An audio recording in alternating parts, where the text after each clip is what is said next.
उद्धवजी दिल्लीत आहात आज।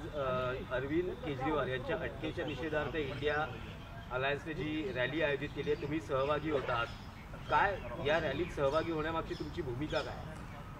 साहजिकच आहे की आपल्याला सर्वांना लक्षात असेल, अरविंदजी माझ्या घरी आले होते आणि त्यांनी देशामध्ये जी काही एक हुकुमशाही येऊ पाहते किंवा आलेली आहे त्याविरुद्ध आपण सर्वांनी एक होण्याची कशी आवश्यकता आहे हे मला सांगितलं होतं।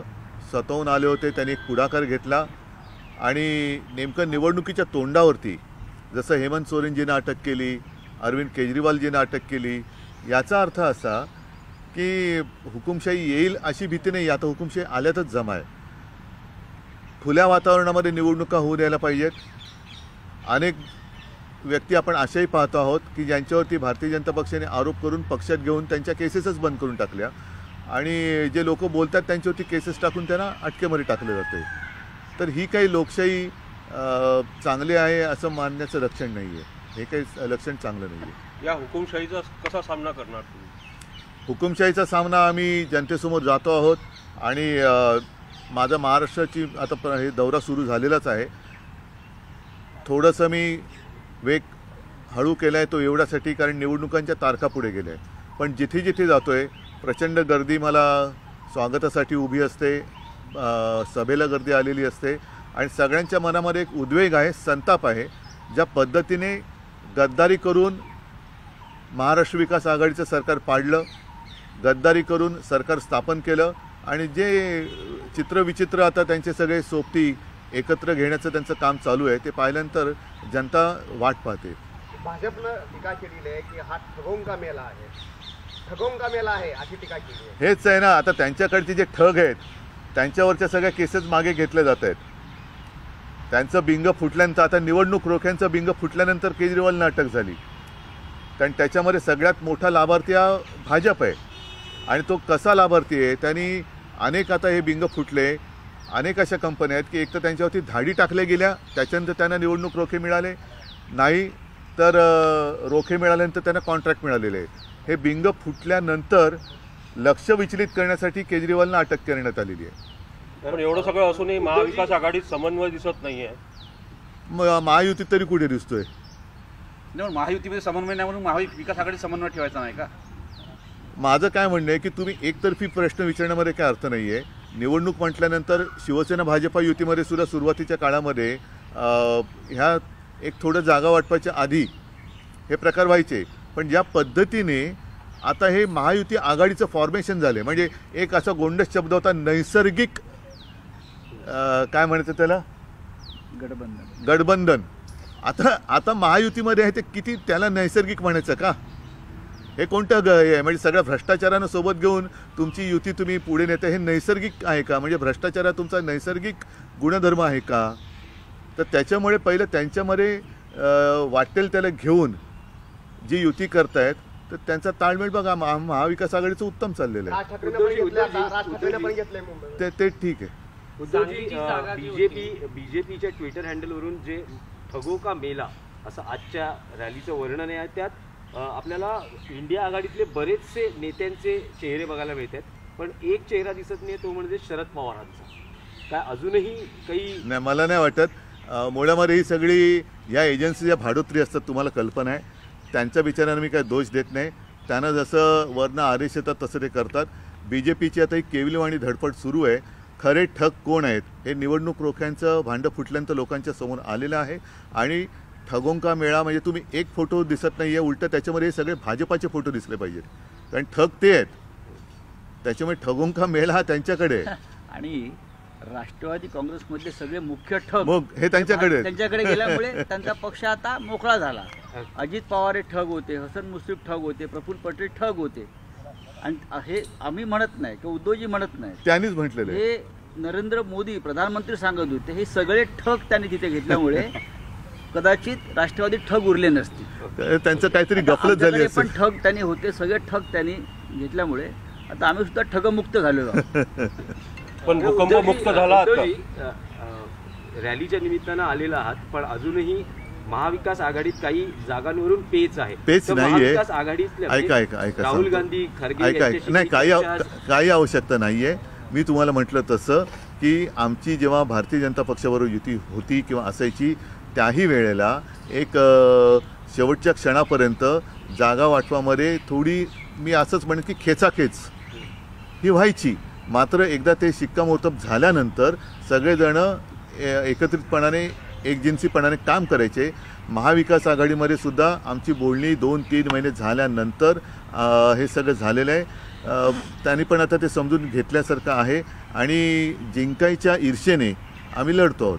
फडणवीसांनी एक आवाहन केलं आहे. फडणवीसांनी नीटवरती जागा वाटप असं तुम्ही सातत्याने सांगत होता. राऊत साहेब पण सांगायचे, मात्र सांगलीमध्ये तुमचा एकही आमदार नाही, संघटन नाही, अशा परिस्थितीमध्ये तुम्ही आता मला असं आहे की या विषयावर मी आता काही बोलणार नाही. कारण काय आहे की ते आम्ही स्थानिक पातळीवरती बोललेलो आहोत आणि मला वाटतं तुमचे स्थानिक पातळीवरती सुद्धा प्रतिनिधी आहेत, त्यांच्याकडनं आलेल्या बातम्या तुमच्याकडे आलेल्या असतील. तर आता मला त्या ह्याच्यामध्ये जायचं नाही कारण तो विषय झालाय, संपलाय आता. पण नाराज सर, देवेंद्र फडणवीसांनी काँग्रेसचे सूचना केली आहे की मी राहुल गांधीसाठी संपूर्ण थिएटर बुक करतो, त्यांनी वीर सावरकर पाहावा. मी देवेंद्र फडणवीसांचं पूर्ण जाण्या येण्याचा खर्च करतो, हॉटेलचा खर्च करतो. त्यांनी मणिपूरमध्ये जाऊन यावं आणि लडाखमध्ये जाऊन यावं. मी खर्च करायला तयार आहे. देवेंद्र फडणवीसांनी लडाखमध्ये जावं. त्याच्यानंतर दार्जिलिंगमध्ये तो नीरज झिंबा म्हणून आहे, त्यांना दिलेली वचनं कशी मोडली त्यांना जाऊन भेटावं. अरुणाचलमध्ये जाऊन यावं. देवेंद्र फडणवीसांचा जाण्या येण्याचा राहण्याचा खर्च मी करायला तयार आहे आणि काश्मीरी पंडितांना त्यांनी भेटावं आणि पाहिजे तर त्यांच्या आता बरेचसे कारण आता काय ते बॉयकॉट बॉलिवूडवाले आता बॉलिवूडच्या नादी लागलेत. त्याच्यामुळे एखादा प्रोड्युसर घेऊन त्यांनी मणिपूर फाईल्स हा पिक्चर काढावा.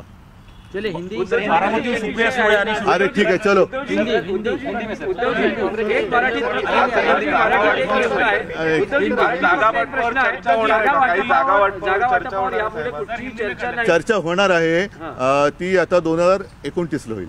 हिंदी में कर लीजिए. थांबा जरा हिंदी में रामलीला मैदान में इंडिया गठबंधन की रैली हो रही है और जिस वक्त रैली हो रही है उससे पहले बीजेपी ने एक प्रेस कॉन्फ्रेंस की है. उन्होंने कहा है कि ये लोकतंत्र बचाओ रैली नहीं है, परिवारवाद बचाओ रैली है. आपका क्या कहना है? देखो, परिवार का मतलब ही वो नहीं समझे.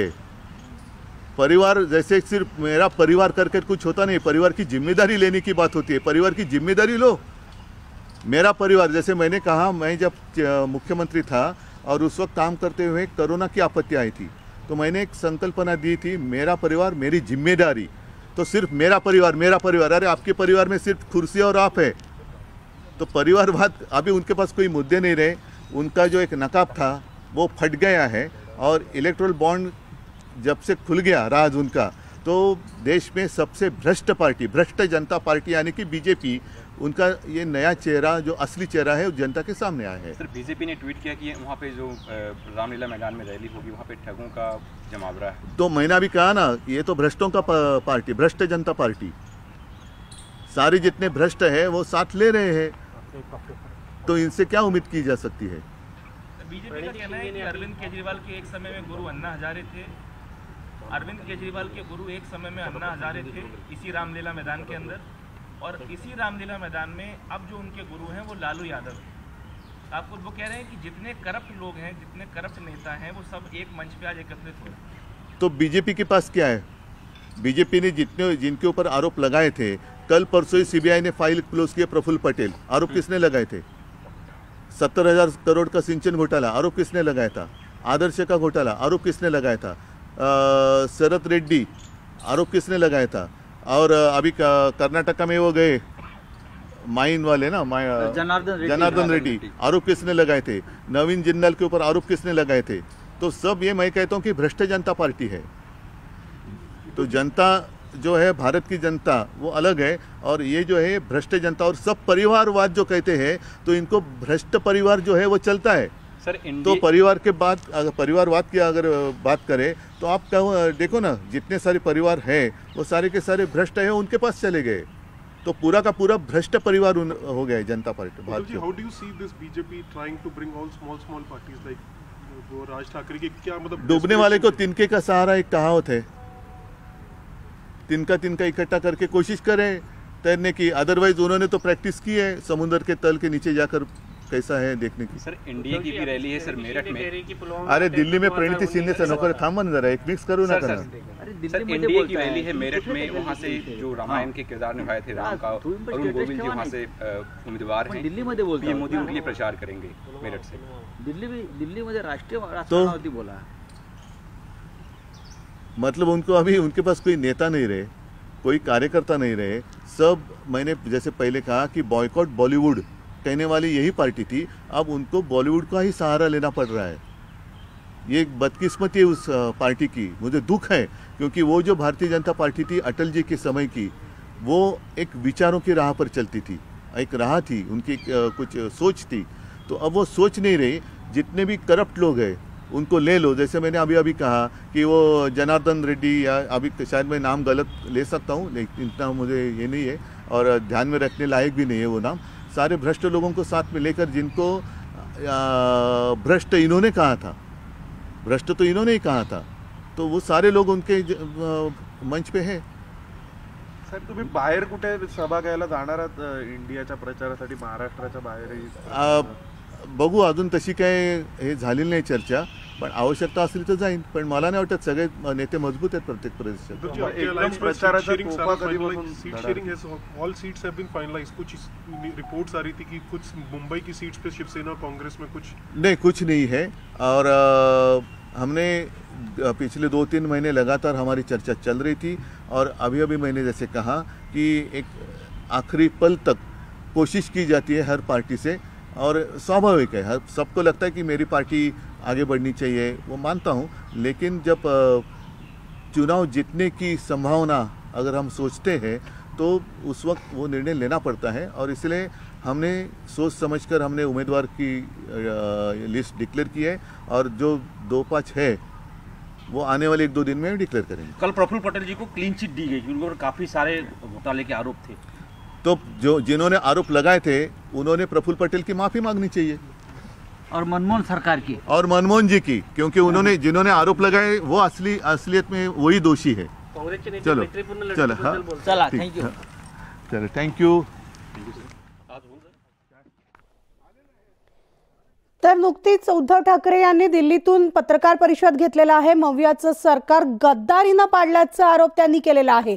तर ऐन निवडणुकीच्या तोंडावर केजरीवालांवर कारवाई करण्यात आल्याचा सुद्धा आरोप त्यांनी सरकारवर केलेला आहे। तर देशात हुकुमशाही सुरू झाली असल्याचं म्हटलेलं आहे आणि जागा वाटपासंदर्भातला तिढा संपलेला आहे। आता जागा वाटपाचा प्रश्न येईल तो सरळ 2029 साली येईल असं सुद्धा उद्धव ठाकरे म्हणालेत।